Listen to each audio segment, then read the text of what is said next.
బడికి లేట్ అవుతోందని మనం వేగంగా మెట్లు దిగుతుంటాం. అప్పుడు కాలు జారిన మనం కింద పడకుండా మన శరీరం వెంటనే బ్యాలెన్స్ చేసుకుంటుంది. మనం ఏమీ ఆలోచించకుండానే అటు ఇటు పడకుండా మనల్ని మనం ఎలా కాపాడుకోగలుగుతున్నాం? ఇంత వేగంగా జరిగే ఈ కదలిక వెనుకున్న ముఖ్యమైన శాస్త్రీయ సూత్రం ఏమిటో ఇప్పుడు అర్థం చేసుకుందాం. కదలిక అనగానే మనకు ముందుగా ఎముకలు గుర్తుకొస్తాయి. కానీ మనం కదలడానికి ఎముకలు మాత్రమే కారణం కాదు. ఎందుకంటే ఎముకలు వాటికవే కదలలేవు. మన శరీరంలో కదలికను తెచ్చే అసలైన పనివాళ్ళు ఎముకల చుట్టూ ఉండే మెత్తటి కణజాలాలే. ఆ వాటినే కండరాలు అని అంటాం. అంటే ఇంగ్లీష్‌లో అయితే మజిల్స్. మన కాళ్ళు, చేతులు, ముఖం, ఛాతీ ఇలా శరీరం నిండా ఈ కండరాలుంటాయి. ఇవి కొన్నిసార్లు బిగుతుగా, కొన్నిసార్లు వదులుగా మారడం వల్లనే మన శరీరంలో కదలిక అనేది వస్తుంది. ఇవన్నీ ఎలా పనిచేస్తాయో ఇప్పుడొక చిన్న ఉదాహరణ ద్వారా చూద్దాం. బరువుగా ఉన్న ఒక నీటి బాటిల్‌ను మనం చాలాసేపు చేతిలో పట్టుకున్నామనుకోండి, కొద్దిసేపటికే చేతిలోని కండరాలు గట్టిగా, బిగుతుగా మారడం మనం గమనిస్తాం.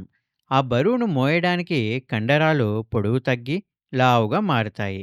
ఇలా మారడాన్నే సంకోచం అని అంటాం. అంటే కాంట్రాక్షన్. అంటే కండరం ఎముకను తన వైపుకు లాగుతోందన్నమాట.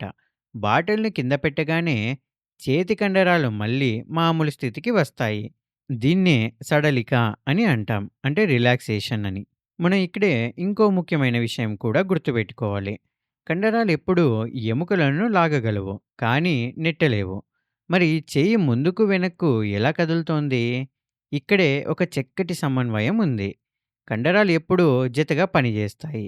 మనం చేయి ముడుచుకున్నప్పుడు ఒక కండరం సంకోచిస్తే దానికి జతగా ఉండే రెండో కండరం సడలుతుంది.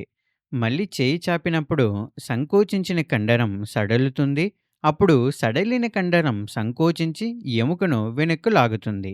ఇలా కండరాలు జతలుగా పనిచేయడం వల్లనే నడవడం, రాయడం లాంటి పనులన్నీ మనకు సులభంగా సాధ్యమవుతున్నాయి.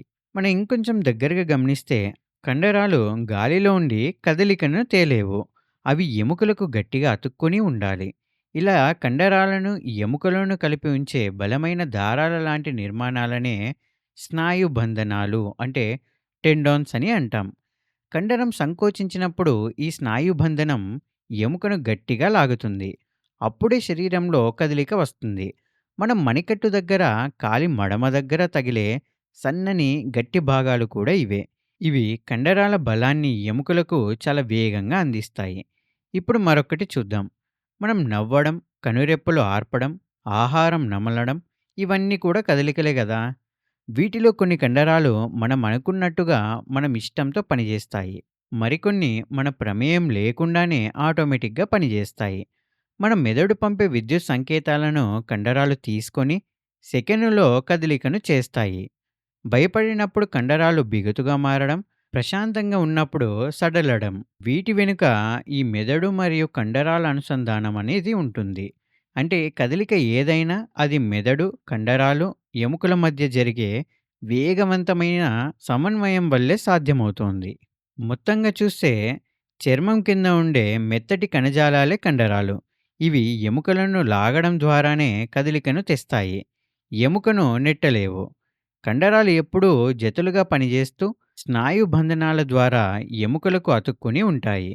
కండరం, ఎముక, మెదడు వీటన్నింటి సమన్వయం వల్లే మనం ఏమి ఆలోచించకుండానే మన శరీరంలో కదలికలు వాటికవే నిరంతరం జరిగిపోతున్నాయి.